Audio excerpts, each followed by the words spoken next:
कि हमर प्यार पावे खाती हर जाइबा हर जाइबा हमारे बखिया हमारे बखिया हमारे बखिया ये बाबू मर जाइबा मर जाइबा मर जाइबा। मैं हूं विनय सिंह मौर्य, आप देख रहे हैं मौर्य टीवी। आज मिल रहे हैं लोक गायक नगेंद्र उजाला जी से। जो स्वागत है सर। आपको भी प्रणाम है और आपके चैनल देखने वाले जो भी आदरणीय दर्शक हैं उनको भी सादर प्रणाम है। एक गो दिल मंगवैया के बाद न्यू सॉन्ग आपका आया है, बहुत वायरल चल रहा है, मारब अखिया ते राजा मर जेबा। दर्शकों का बहुत सारा प्यार मिला है, क्या कहना चाहेंगे?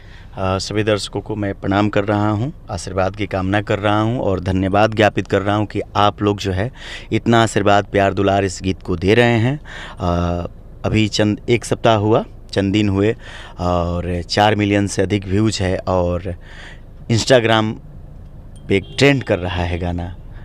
6000 से अधिक जो है रील बन गया है, शॉर्ट वीडियो भी बन रहा है। तो सब पब्लिक का आशीर्वाद है, प्यार है, दुलार है। अगला प्रोजेक्ट कब लेकर आ रहे हैं? बहुत जल्द उसी कंपनी से त्रिमूर्ति म्यूजिकल भोजपुरी से गाना रिलीज है और उसी कंपनी से बहुत जल्द एकदम देसी गाना लेकर के आ रहे हैं। आप जानते हैं कि हम साफ़ सुथरा गीत गाते हैं और पब्लिक का प्यार दुलार मिलता है। अभी इसके पहले एक गो दिल मंगवैया हज़ारबा को प्यार दुलार मिला, वैसे ही मारे बखिया तो मर जेबे इसको भी प्यार दुलार मिल रहा है। ये गाना एक बार हो जाए। हाँ जी बिल्कुल। त्रिमूर्ति म्यूजिकल भोजपुरी से रिलीज़ है। हम और शिल्पी राज जी गाए हैं, अर्जुन शर्मा जी लिखे हैं, विकास यादव जी म्यूजिक दिए हैं और वन्नू चश्मिश जो है इसमें काम किए हैं और निर्देशित किए हैं राजेश गुप्ता जी। उन्हीं के निर्देशन में जो है ये वीडियो तैयार हुआ है। पहले हमारा लाइन रहता है उसमें कि का तोहरा लायक हम नहीं खिए गोरी, एक हाली प्यार से ताकना हमरा ओरी।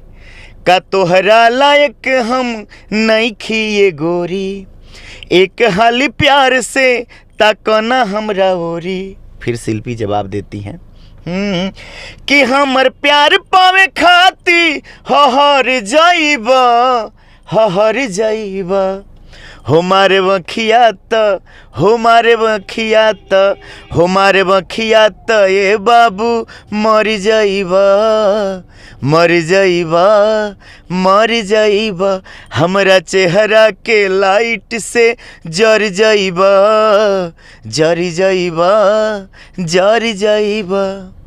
एक गो दिल मंगवैया हज़ारबा बहुत सारा प्यार मिला था, एक बार पब्लिक के लिए 2 लाइन हो जाए। बिल्कुल, काफ़ी आशीर्वाद मिला, रील पे भी ट्रेंड किया, काफ़ी रील भी बना। हम और शिल्पी राज जी गाए थे कि हमके पीछे तू कबले घुमैबू हो, अपन बॉयफ्रेंड कबले बनैबू हो। हमके पीछे तू कबले घुमैबू हो, अपन बॉयफ्रेंड कबले बनैबू हो। इहे जाने खाती दिल बेकरार बा, अरे ए हो का हो। एक गो दिल मंगवैया हज़ारबा, पीछे पड़ल पूरा यूपी बिहार बा। एक गो दिल मंगवैया हज़ारबा, पीछे पड़ल पूरा यूपी बिहार बा। भोजपुरी फिल्म कब लेकर आ रहे हैं? जी इस छठ में इस छठ में एक बहुत अच्छी फिल्म, धार्मिक फिल्म जो है लेकर के आ रहा हूँ, जिसमें तमाम भोजपुरी के नामचीन कलाकार हैं और बहुत बढ़िया तरीके से वो फिल्म को शूट किया गया है। 2 साल लगातार उस पर काम चला है। उसी फिल्म को लेकर के हम लोग जो है नवंबर में आप लोग के समक्ष जो है उपस्थित हो रहे हैं। इसके पहले भी हमारी एक फिल्म आई थी आर्मी की जंग, जो टी सीरीज से रिलीज है और G22 को सिनेमा चैनल पे जो है करीबन जो है कई दर्जन बार जो है उस फिल्म को जो है टेलीकास्ट किया गया है। आदरणीय हमारे बड़े भाई श्री रंजन शर्मा जी द्वारा जो है वो फिल्म निर्देशित हुआ और बहुत जल्द उन्हीं के निर्देशन में एक और मैं फिल्म करने जा रहा हूँ। बस आप लोग का प्यार दुलार बना रहे। इस फिल्म में एक गाना है बहुत ज़्यादा वायरल है, एक बार हो जाए।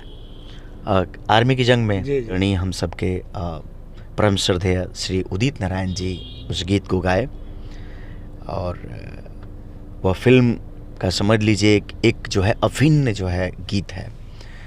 हर साल जो है 15 अगस्त 26 जनवरी के दिन जो है हर जगह सुनने को मिलता है। रील भी उस पर काफ़ी जो है रील बने हुए हैं।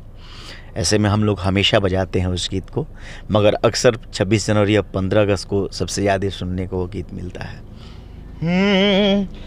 कभी ना झुकेगा तिरंगा हमारा, माँ तेरी माटी की कसम कसम रे, माँ तेरी माटी की कसम।